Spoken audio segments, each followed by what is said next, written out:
Curated by Kohl's latest collection is now available in select stores and at Kohls.com.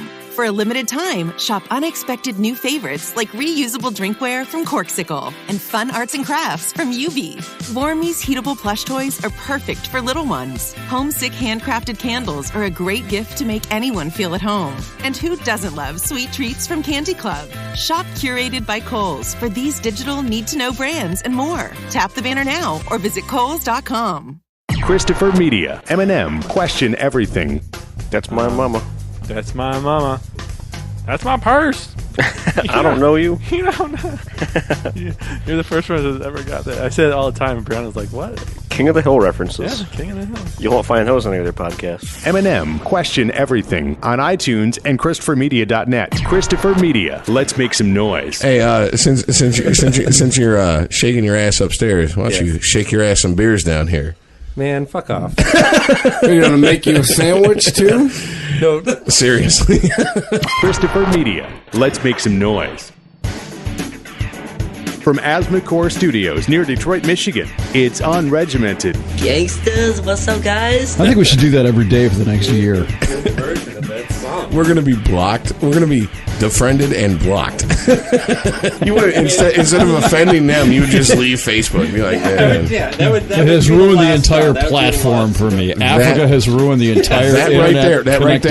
That statement encompasses Aaron perfectly. He's an intolerant shit. He's like, instead of just offending the person by blocking them, I would just give up Facebook. Just leave.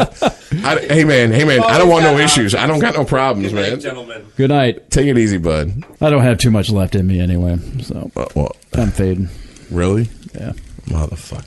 God damn. Dude, it's been 3.5 hours. This is a short one for us. Yeah. Honestly. Yes, like I said, fast forward past the clapping and shit. Come on out, kitty.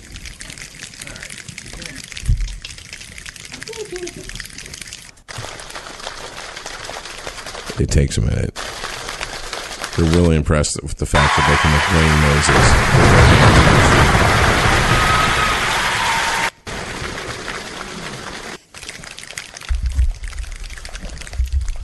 There we go. No, that was Todd. What'd I do? This is all voices, all choir, doing this song. It's really kind of impressive. And White ass people. Yes, and they're from Finland.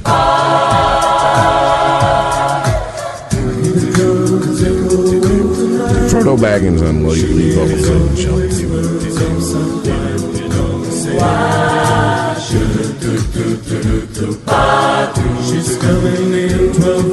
and this dude beatboxing the beat, which is hilarious. Blonde's pretty hot. Yeah, of course. Any Persians in there? Might be a Jewy or by the way, if there's a Mexican chick somewhere in there. If there are any Persian ladies listening, any self-portraits at toddsillax@gmail.com would be greatly appreciated.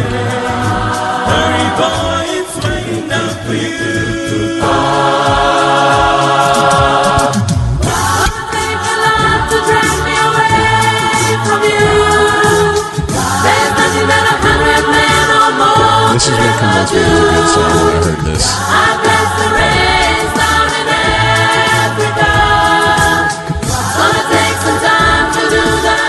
Where are they from? Because there's a couple of gingers in here.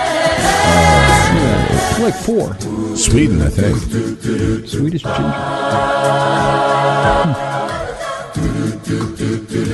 Not an Napoleon Dynamite like motherfuckers.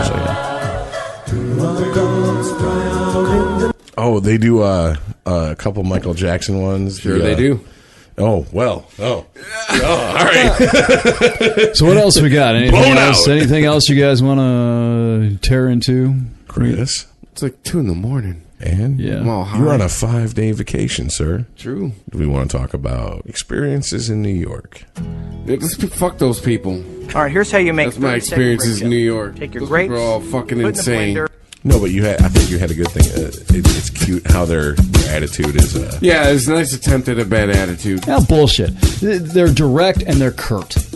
That's what New York was to me. I was expecting them all to be assholes, all to be cocksuckers, all to be mean and everything. They were just fucking direct. They said what the fuck they thought, what they meant, and they acted like they were in a hurry all the time. They weren't mean about it. So in other words, they didn't have that faux Midwestern politeness. None of it. Somebody walked directly into me at the airport and just maybe going. He was an asshole. Yeah. He doesn't really reflect on the entire culture there. As Aaron would say, you can't take one example. There's people like walking in front of buses. I was telling Todd earlier, that is faith in the driver and their brakes. Yeah, buddy. You know your city. I guess. Yeah. Well, motherfucker, you live in Chicago. That's in North Side. So, I had a couple of people got shot right at the end of my alley like 2 weeks ago. Okay, so when we were doing that podcast, we kept hearing like dogs barking and then like sirens in the background. I was like, damn. So he must live on the South Side. Yeah. Like, it must be just horrible where Todd lives. It is on the white side. Oh, okay. Well, the north side. Yeah. It used to be the Jewish neighborhood. Really? It's like Chicago's that? Oh yeah, Ukrainian village. Yeah, man. Yeah, there's distinct. It's almost as distinct as I would say New York as far as ethnic neighborhoods. See, I thought Detroit was the most segregated American city because it's like you have Detroit, then you have Southfield, which is Detroit's pretty much predominantly black, obviously. Then you have Southfield, which is middle class black. Chicago is the most segregated city in the country. Really? Yeah, because most of the black people are segregated in the South. Low-income blacks are all in the South, and you get north of a certain spot, and it's predominantly white. Okay, so let me ask you a question. Okay, so obviously you're not. I'm not an expert on Chicago. No, I got you. Yeah. But you're not on the whole monetary, like climbing the ladder thing. We talked about your friend and his boyfriend. Yeah, I don't do that. And they had an issue with a statement you made. Yeah. Okay, well, how do you feel about like the socioeconomic scale? I mean, at a certain point, shouldn't people on the bottom move up? Do you just think we should all aim for the middle? Am I a socialist? Is that what you're asking? No, I'm just asking. I don't understand the question. People on the bottom, what should they aim for? Whatever makes them happy. I don't know. I mean, I don't know. I think that's a personal decision. I don't think it's something that anybody should impose on anybody. So you feel yourself that chasing monetary it's a dead gains. End. I think it's a dead end. For me, it's a dead end. If you're going to chase monetary gains and you're going to chase careerism, you're going to change the house and the car and all that shit. It's going to make you, in my mind, in my estimation, I think it makes you shallow. I think it kills your humanity a little bit. Okay, that's all. Well, it's kind of along the lines of what we talked about on the phone before today. And then you brought up like, hey man, move in $300 a month, whatever. Mm-hmm. All encompassing. You know what I'm saying? Ain't no hidden fees. Yeah. It ain't going to go up after 6 months because you signed a contract. You know what I'm saying? Metro. Yeah. One fee. One fee and you get what you see is what you get. Yeah. Yeah. I mean, so. I don't know. I'm in an advantageous situation right now, and if I can help share the advantageous situation, might as well. Got to make deposits into that karma bank, the way I look at it. Like, I don't know. People took care of me when I was fucking rubbing 2 pennies together, and now if I can help out people, that's what. But I'm not a good Christian because I don't fucking go to church every Sunday. Yeah, but do you understand? But living my life like that, apparently I suck. I didn't get the message. Apparently I'm a bad person. But do you understand that, me living here, $300 a month, let's just play the hypothetical game. You're going to come home and be like, oh my God, dude, we got like $50 in returnable beer cans. What the fuck? It's only been 2 weeks. Who gets $50? Whoever takes them back. Well, I come in every 2 weeks, so that'll be mine.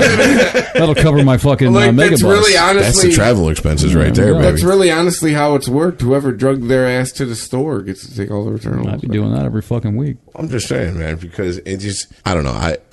I appreciate the offer. I really do. And Todd brought it up, and he kind of seemed like an obvious solution to me, especially if you're going to be podcasting every week or two. You might as well be here rather than go pick you up. He said his solution. Yeah, but there's the reality of living together. I don't know how you and Aaron coexist, but the way I never hear, motherfucker. I'm gone every other week. When I'm here, dude, I'm on the couch. I'm in my room watching football. Yeah. All right, I got you. But the way I coexist with roommates is, except for the last place I moved out of, was because that was my house and the guy moved in. And I was like, look, my house is your house, but here's the thing. Certain times I'm going to be on the couch watching certain, sports events, whatever, blah, blah. You got to deal with it. I was here before you. Kind of like I planted my flag. We don't even roll like that. It's like, hey, it's Sunday, I want to watch football. Okay. And that's how hey, you... Well, no. I mean, for the most part, him and I were in the same thing. So Sunday would come along, we'd watch football together, blah, blah, blah, blah. You know what I'm saying? Certain TV shows would come out. Hey, man, what are you watching? Watching Sons of Anarchy. Wow. Hey, you want to... He's like, can I watch it out here with you? Okay, cool. Whatever. I don't give a shit. But then it got beyond Sounds like that. People you've lived with overthink living with people. Well, no. It got to a certain point where it was like... It's not that hard. I just ate everything in the refrigerator. When are you going to replace it? And that's what they were asking me. And I'm like... Again, you need to keep track of who you're living with and who you're dealing with. No, I totally agree. You're in, the problem is I fear with assholes. I fear if I moved in with someone like you and Aaron, I would become the asshole, and you guys would be like, motherfucker, get your fat, drunken ass out of our fucking house. And we eat our food, like, with the food, like, I got my food, he's got his food. Says, hey, you want some of this? Cool, you want some? I'll bring peaceful coexistence. I'll bring home a pizza, and maybe a slice or two will disappear that I did not eat. Good, because it was gonna get thrown out. See, I made the mistake of saying this: don't eat the last of anything. Yeah, no, that's pretty much how we exist. Don't take the last of not your shit. Don't be a dick. Here's the thing. I'd bring home a large pizza, and I'd had 2 slices out of a large pizza, 8 slices left. I'd go to work an 8-hour shift, come home, there's 1 slice left. You live with a dick. What the fuck am I going to do with a 1 slice of... Look at me. What the fuck am I going to do with 1 slice of pizza? Right. Mm-hmm. You know what I'm saying? I'm going to eat that and be like, well, now Put what? it this way, if he's got like a hot and ready in there and there's like 2 slices in there, I'll take one of them. All right, there was only 2 left. All right, but no, if there's like if he's got like half a hot and ready in there, I'm only gonna take like 1 slice. Well, I just think I think that's just we got understanding, and he'll do the same shit to me. For lack of a better term, I think this is. I went out of town. I left the bomb ass soft taco dinner in there. That was gonna be bad by the time I got back. Oh, whoa. I came home, that bitch was gone. I expect good, thank you. You ate it. That shit was delicious, and I was sad someone was not going to enjoy it. But I mean, I think the politics of coexisting, especially for those of us who don't live with an old lady, or you know what I'm saying, like it is an interesting subject because it's never covered, because it's like my landlords thought me and Brian were gay, and they were like, and when I called him, I'm like, yo, he just left and broke the lease, and I'm stuck with everything. And they were like, oh, we're so sorry. And I'm going, what are you so sorry about? I'm sorry if you're going to try to sue me for his fucking half of the rent. I just sent my shit out, and they're like, well, but are you okay? Yeah, I'm fucking fine. What the fuck?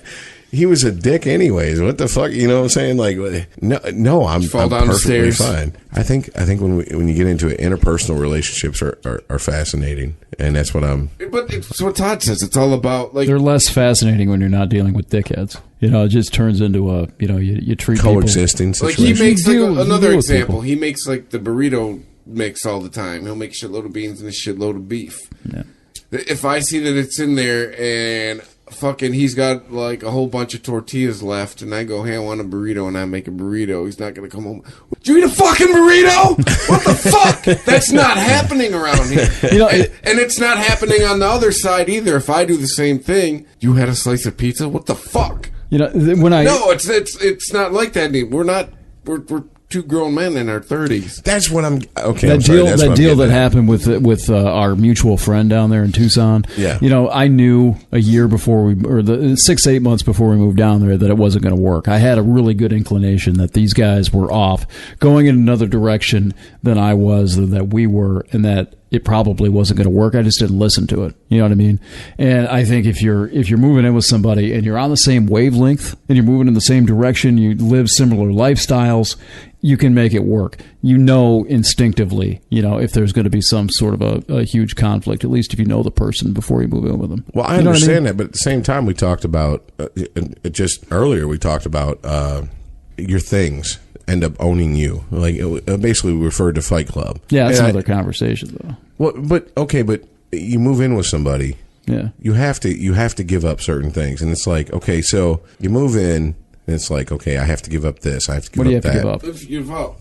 What do you have to give up? specifically? No, not me. I'm talking about in general. I'm talking about the royal. What though? What are you talking about specifically? Okay, like perfect example.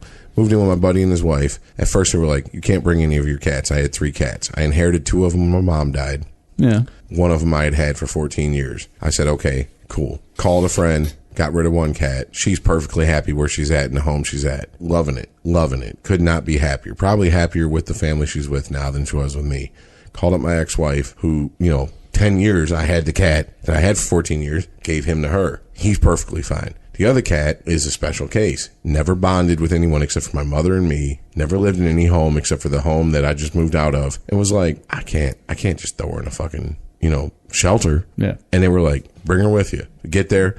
We didn't say you, the husband, we didn't say you could, I didn't say you could bring her with, yeah, your wife did. And your wife said that you said that. And I'm sorry, but she covers the bills. So who am I supposed to believe? Well, she's here now. So just deal with it. Let's deal with it. Okay, cool. Now here's the thing. Todd, we talked about this. You were like, why don't you fucking, I asked you, how do you go on fucking these walkabouts, for lack of a better term, and just leave everything behind and you're cool with it? And what was your answer? I don't remember the question. Okay, well then I'm posing the question now. When Yeah. when you go leave and you go, do your thing where you're traveling around and you leave your home. Yeah. How do you deal with the fact that you're leaving your home and you might not come back to anything? I don't deal with that. I know I'm going to come back to something. It's not like I'm taking the risk that everything's going to be gone. Really? Yeah. So like your animals are going to be there, or and yeah. I chose well. I'm not dealing with a psycho who's going to get rid of my cats and throw me out on the streets. It's about choosing who you surround yourself with. Yeah, absolutely. Case in point, conversation we had today, it's on a lesser scale, but this weekend with Facebook, I saw a status that had something go off in my brain, or that thing that talks about you're judged by the company you keep, and it goes in all aspects of life. And it just made me I took stock of who I was surrounding myself with, at least on the Facebook level, and just went through my list and yeah. It's at least half of the people that it was. If I were in a situation where I had to worry about whether or not I was going to have a home, or the cats were going to be thrown out or something like that every time I took off, I would just leave and be homeless. I wouldn't put myself in that situation. I would. Really? Yeah, absolutely. No, I'm not afraid of being homeless. I can sleep anywhere. I'm not afraid. Well, I mean, of I that. can sleep anywhere. And has. Yeah, I mean, it's not something I'm afraid of. So if I were in that position and I didn't trust my girlfriend at all, I'd just get rid of her. I just would not have that. You know what I mean? Okay.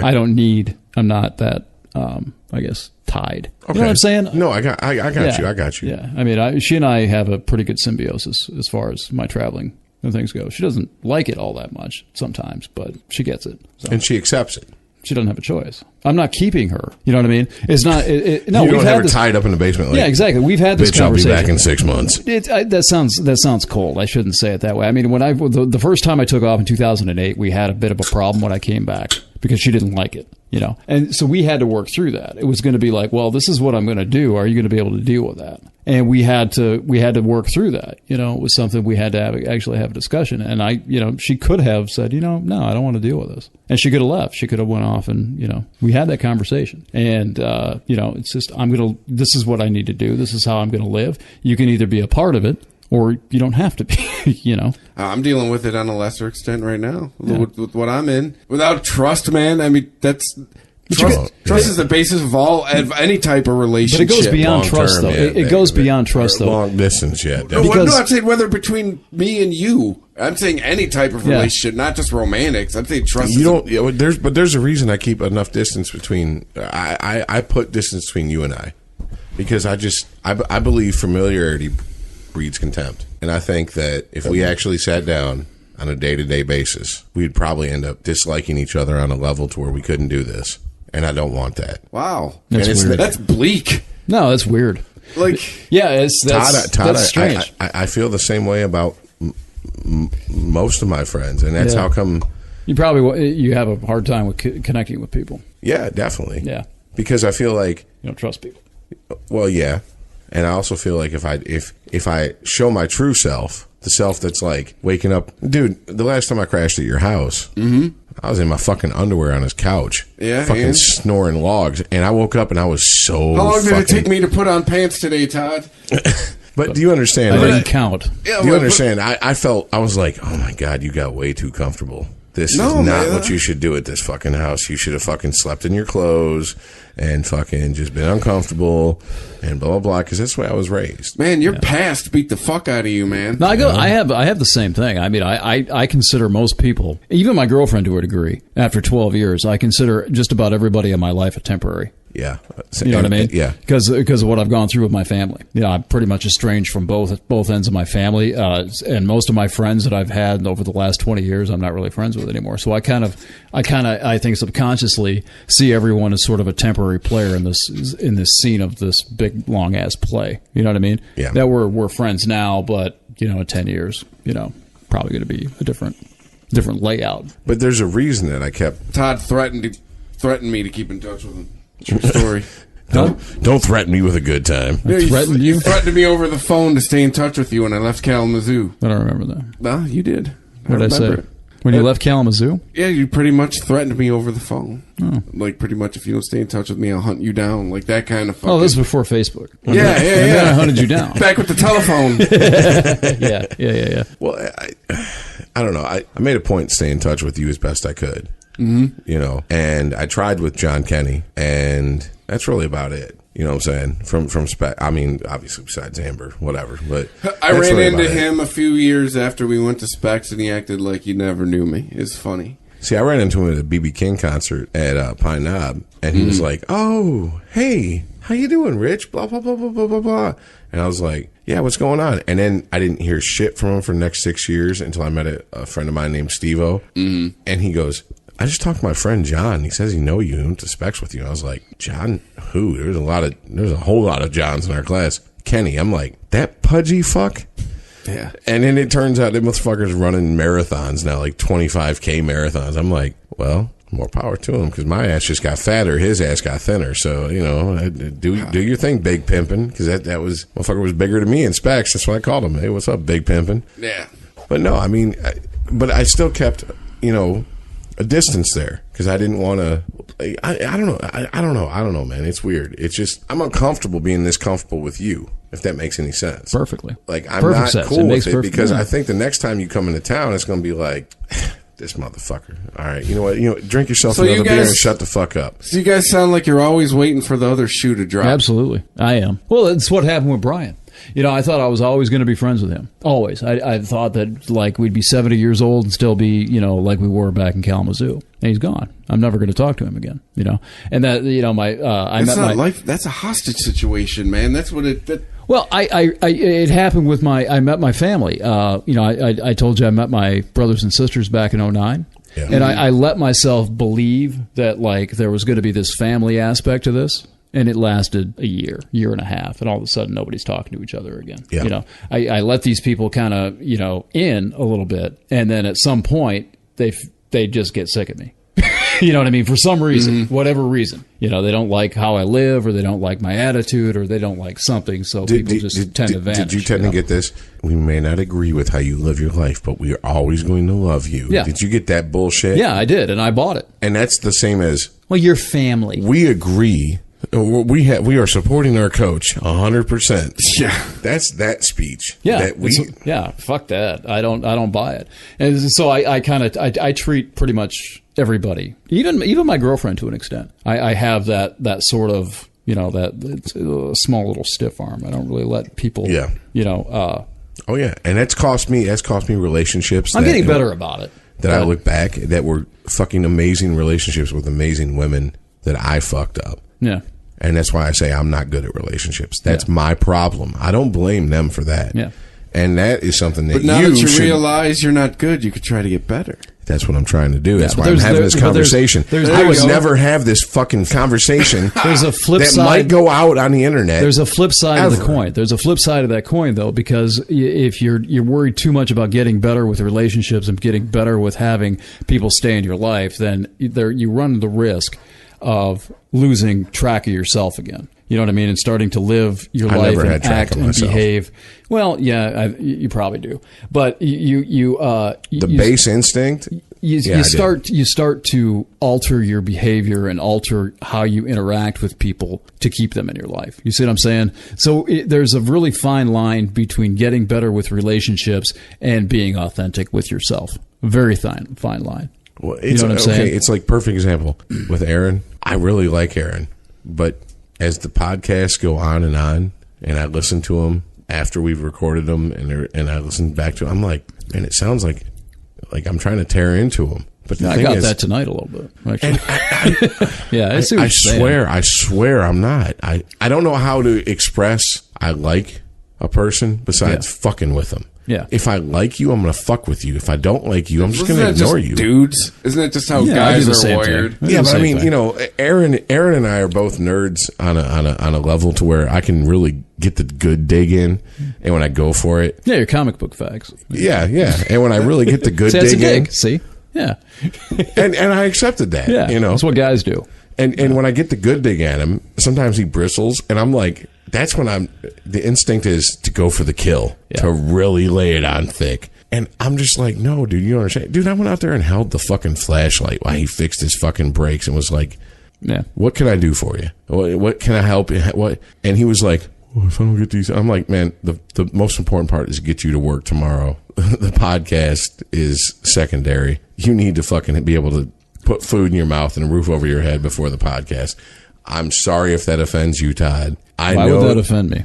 Well, you're like, oh, I've lived without a food in my mouth and a roof over my head. Well, nobody can live without food in their mouth. Define food. The stuff you put in your mouth to live.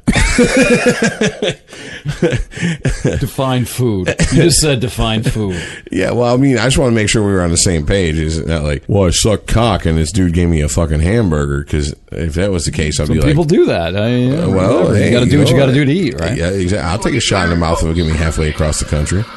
George Carlin said it best.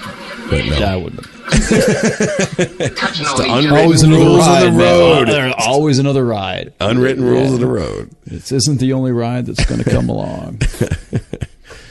But no, man, that's kind of how I feel, and I don't know. You guys don't even fucking.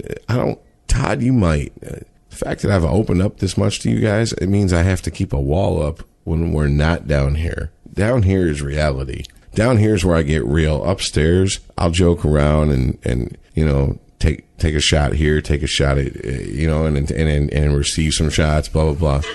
But it's like, I'm not going to get fucking up there and start talking about some real shit. And at the same time, I understand you guys are like, man, we're trying to do a podcast. We're not trying to fucking do therapy for you. And I'm like, no, that's what this is. It's kind of the same. This is like stand up. Man. It's like stand up. This is cathartic, man. It's like stand up. It's supposed to be. A lot of stand ups say when they go on stage and they start talking about stuff and trying to be funny and talking about personal shit, they're basically doing therapy. It's the same idea. You're articulating something. You're putting it's for an audience. You have that in the back of your head. And you're expressing something that's personal, and you're expressing it to an audience. It is therapy in some sense. Yeah, and I totally agree. There is catharsis that comes from it. So. Yeah, so that's why but that's what makes it good. That's what makes, I think, if you're doing it well and you're doing it properly and you're doing it, you have a degree of authenticity to it. That's what connects with people. That's the stuff we were talking about before. We were talking a couple of weeks ago. The stuff when you start talking about stuff that's personal to you, stuff that's real, and you start showing a bit of vulnerability, especially publicly with stuff like this. It's stuff that connects with other people because everybody has that something that they want to get to. Here's the thing. Here's the thing. I believe when you get to the point where you're uncomfortable talking into a mic, then that's the point that you need to be at. Yeah, it's a comfort zone. It's expanding the comfort zone a little bit. But I don't want to say comfort zone, but that's the zone that musicians experience when you're on stage. And it's almost like you're not even trying, and the music happens to you, and you're there, and you're lucky enough to be the person letting it happen through, or an athlete, is a running back is seeing all the blocks and all the cuts he has to make, and it's in the zone. Yes, yeah, that to me. When you get real and people get uncomfortable, that's the zone because it is the comfort zone. It's one thing. It's the one thing that I've always heard in radio back in the day when we were trying to when I was trying to develop as a radio personality. And they always said, you have to get outside of your comfort zone. You can't keep doing the same thing over and over and over again. If you want to become a good radio personality, you've got to try things. You've got to step outside of the comfort zone and expand and push yourself a little bit. And it's the same idea, you know. The only thing you're talking about is you're getting a little bit more personal than you're comfortable with getting sometimes. And you're digging deep, and you're bringing that authentic self to the surface a little bit more every time, you know. And it's the same idea. No, I got you. Yeah. Well, Chris did something that to me was genius in Pam's class. What? You did something that was genius in Pam's class when we had to, keep doing spots and specs in Pam's class. Remember Pam Clark, Pamela. Oh, and I did the anti-pot PSA? No. We were talking about you came out. I remember the song you came out of. You came out because we had to somehow ad-lib a commercial in between our next song, and we got to choose it. I just heard you go, oh, do you hear that? I'm opening myself up a Hostess Twinkie, because you know what? Those are good. I love me some Hostess Twinkies and blah, blah, blah. And it was amateur, yes, and it was... Fuck that, what? Dude. Okay, cool. You totally... But, I mean, it was... Probably like my pack of cigarettes. Kind of like this. Yeah. But no, and I was just sitting there and I was listening to it with Pam in her office, and she was like, do you see that? Yeah, it's kind of, he stumbled into it. It's kind of amateurish, but that's what you need. It's a flow. It's a natural thing from one to another. He didn't go, you just heard blah, blah, blah, blah, blah, blah. I got Twinkies in my hand. You know what I'm saying? And that's what a lot of the people in our class sounded like. And I was like, okay, I got it. It takes time to learn that, though, man. It's not something that just you have to. Homie had it well before we graduated. Yeah, but he didn't have it when he started. You know, it's something that you get a sense for that. You know, once you start to get the sense for it, then you can kind of, it's not something that's just innate. You know, it is something you can learn. Yeah. But you have to be able to conceptualize it first, and it takes some people longer than others. Well, what fucks me up is that I'm sitting at work a lot of the times over the last 15 years. People go, well, you went to Specs? Yeah. So how'd you sound on the radio? Sound like this: 6:40 a.m. WNLD, Southfield's best. Yeah, let's do your radio voice. Like, hi, how you doing? No, I have a radio voice. I know I do. Okay. Yeah. Let me stop lying. 6:40 a.m. WNLD, Southfield's best mix. That was Tank. Excuse me. This is Tank, and I'm coming at you with blah blah. I see I'm fucking up now because I'm thinking about it. You know what I do? I get my voice drops a partial octave, and then I start enunciating very, very well. Yeah. You know what I mean? Yeah. That's my radio voice right there. But see, that's not real. And that's what I told Donna Walker the third day we were in there. Do you remember me going, does anybody have any questions about how we want you to talk on the mic? And I said, and he goes, yes, you. So you want us to be the Stepford DJs? There's a difference. There's a difference though between being real and being amateur. You know, being able to enunciate a word, is different than. Did they have the whole class about how you're not it's not Arab, it's Arab. Yeah. It's not Italian. They had that when you were there? Yeah. Of course, Jesus, you learn how to talk. You have to say W. You don't say W. W. You don't say W. W. Yeah, that was the first thing they told us. W. It's not WNBC. W. W. That stuck with me. Whenever I'm on a microphone, I always say W. W. Yeah. But there's a difference. You can still be real. You can still be a real human being and be able to speak the language properly. You know what I mean? And if you're on a microphone and you're doing this professionally, you should be able to speak properly. You know. Oh, I have so many verbal crutches in the first. No, I'm saying 10. Yeah. Oh, somebody who edits every podcast. Stop calling me out on it. I'm so sorry. I'm saying. Well, everybody's got them, man. My worst ones are adverbs. I'm so sorry, Chris. Mine is My worst ones are adverbs. I add so many fucking adverbs to everything. It's like really and literally. And I say like and I'm like a fucking valley girl. So it's verbal crutches, and nobody notices them but you, unless you're editing. And how I listen back. Yeah. On loop. Yeah. When I was packing up my house, I just said Christopher Media, boom. But nobody else does that. Listen, and I was like, I cringed. That first episode. Nobody else does that. Nobody else is sitting there having it on loop and listening to everything you're saying, If I go back to this first episode of Unregimented now, I'll probably be like, oh my God. But it is funny. It is funny that you knew exactly what I was talking about. I knew exactly what I was talking about. You knew exactly what I was talking about as far as verbal crutches. Yeah. And my one friend who actually listens to every show, and he probably listens to them multiple times, goes, "Dude, do you know what I'm saying? A lot. What are you, a pimp? Yes, I know what you were saying." You know, and I'm going. When I noticed that, I was like, "You can tell we're changed out some of the black guys, Yeah. some of the African American gentlemen." Yeah. Everybody's got them, though. If you do radio, if you do any kind of podcast, if you do this regularly, you're going to have a crutch. You're going to have everybody's fucking got them. And the biggest part of the battle is being aware of the fact that you have crutches. And sometimes you'd be able to cut them down a little bit, but you got to be able to, you're doing it for a long time. It takes a long time to be able to do that. Well, now that we've absolutely went into radio for 3. Yeah, let's just edit all this out. We've come this back. Is not interesting for anybody. Should we do a wrap up and then call it a night? Can I read the liners? Give me a liner. Sure. Yeah, you quit fucking pre-recording that shit. Just fucking personalize it. Read the fucking liners every episode. That's what he was so good at in Specs. I just gave him the compliment. Yeah, that doesn't sound good. when you splice that stuff in, it totally busts the flow up. It sounds great when you guys integrate it. You know what I'm saying? Mm-hmm. Well, I mean, half the reason I don't do it is because I don't want to stop the flow of what. But it takes 2 seconds. You just we're going to wrap things up. Contribute to the abortion fund. It doesn't take anything to do that. And it sounds better if you personalize it for every episode or let somebody else do something, Anyway, yeah. So thanks for listening. You can follow the show at Unregimented. Also, listen to us on iTunes. You can subscribe to every show on ChristopherMedia.net by clicking on the iTunes banner at ChristopherMedia.net. And you can follow the other shows, including Unregimented, which you've been listening to for the last 4 hours and 14 minutes, hopefully. And the Toddzilla podcast. I was going to get to that. Toddzilla X Pod. The X Pod. Fuck. What a dick. And it's at Unregimented Pod. What did I say? You said at Unregimented. Oh, I said Unregimented Pod? I give up. Yeah, so listen to Unregimented Pod. I don't even know. Fuck, I need something to read. Keep this in whole. That way, anyone from Specs is like, there's hope for me. Holy shit, they suck too, and they've been doing this for years. So yeah, and check out the other podcasts. 2 of them got paid to do it. That's right, for a long time.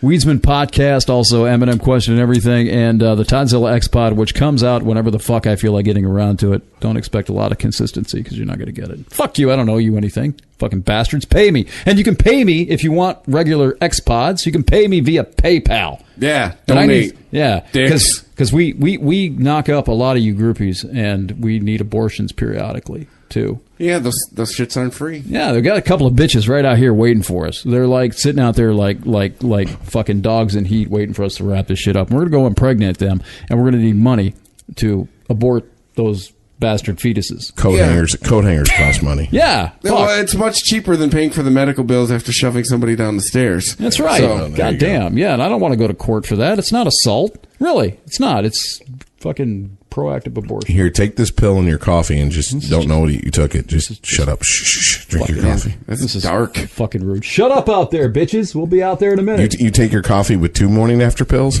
Outstanding. What else? HostGator. They love abortions too. Yeah. So go to HostGator. I'm sure they love being mentioned in the same sentence with abortion. Yeah, HostGator, it's a good thing we're not paid on commission with HostGator. That's just, as you said before. HostGator is Swahili for abortion, by the way. So follow that link and get some free abortion hosting. All right, now hold on a second. Now, DraftKings. you could buy your coat hangers for your abortions on Amazon. Oh yeah. And if you click through the banner on the homepage, we get some shekels for your abortioning coat hangers that you bought on Amazon. You get an abortion, we get a piece of your. We should go to an abortion clinic and get a banner. I got one in Westland. There's literally 3 people that protest, and they have a placard. And here's the thing: they protest all day, and they get bored of it, and so they're just leaning on their placard, and their placard isn't even towards the road. You can't read their message. They're just sitting there, just nice. I don't like it. Abortion. And we should do that, actually. Then you could take the money that you saved and you can use it on DraftKings.com. There we go. And choose a new team. A new team week. Every day. Oh, every day. The money you saved on abortions. Like we choose new groupies every week.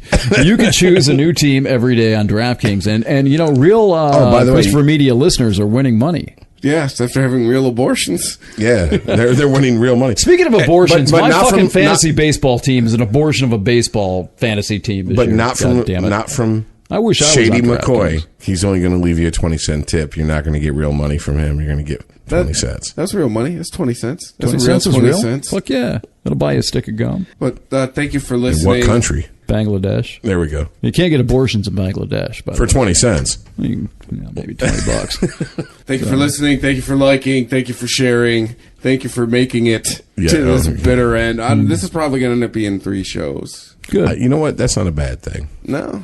But on top of that, edit liberally. It's the only thing I ask. I think there's some. I just good want to edits give a in sign off without Aaron, so we have to give it for him. And I think Todd should take Aaron's spot. it. All right. What am I doing? We don't really have a sign off. We just go by. Oh, go listen to the Todzilla X Pod, dickheads. Well, no, Fuckers. thank you for listening. And this Thank is you. Chris. And this is the Todzilla X Pod at ChristopherMedia.net. Also, TodzillaX.com. And this go is listen to Rick. my shit, dickheads. Subscribe because we episode need to, 7 right now. And that's Todd. Yeah, I'm Todd. Oh, that's what you wanted. You didn't want me to pimp myself. Yeah. Hi, I'm Todd. Oh, wait, no, we're saying bye. Todd. Bye, I'm Todd. Okay, so let's start that over. I'm not even Todd. I'm Chris.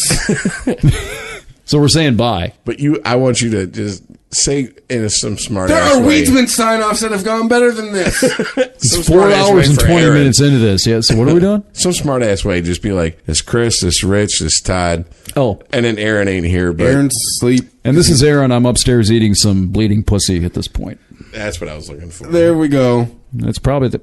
Never mind. Always comes Maybe- back to ejaculation. Maybe the woman has a anal fissure, and so he's eating some bloody Can you imagine ass. like a seeping wart? Good Lord. Do you think he'd eat that? I think he would. I think he would. I think he would tuck the shit in like he's at Red Lobster and grab the fork and knife and just not You'd bad. cut the wart off and stick it with a fork and Ask for some horseradish. Yeah, I can see like Aaron eat it doing like that. a pea. Like he's eating peas with a fork. Motherfuckers from downriver, they'll eat anything down there. Shit, we got to get him his pin, his Red Wings pin. We didn't do that today. You can get that bitch. This is what happens 4 hours and 20 minutes in. This is what happens, Larry. The filter is It's what gone. happens when you strand a stranger in the Alps. Find a stranger. God damn it! It's what happens when you put 4 people together and shit gets real. All right, I'm going to bed. Thanks for listening. I'm gonna keep drinking. Y'all go to bed. Bye. If you enjoy this show and want more people to know about it, head on over to iTunes, leave a comment, and rate it 5 stars. Make sure you like and share us on Facebook, and don't forget to follow us on Twitter. Just search for Christopher Media. Thank you in advance for supporting Christopher Media by clicking on the PayPal button and by clicking through to all the sponsors who support ChristopherMedia.net. Most importantly, we would like to take the time to extend an extra special thanks to you. Christopher Media could not exist without your support. Thank you for visiting ChristopherMedia.net, and thank you for listening.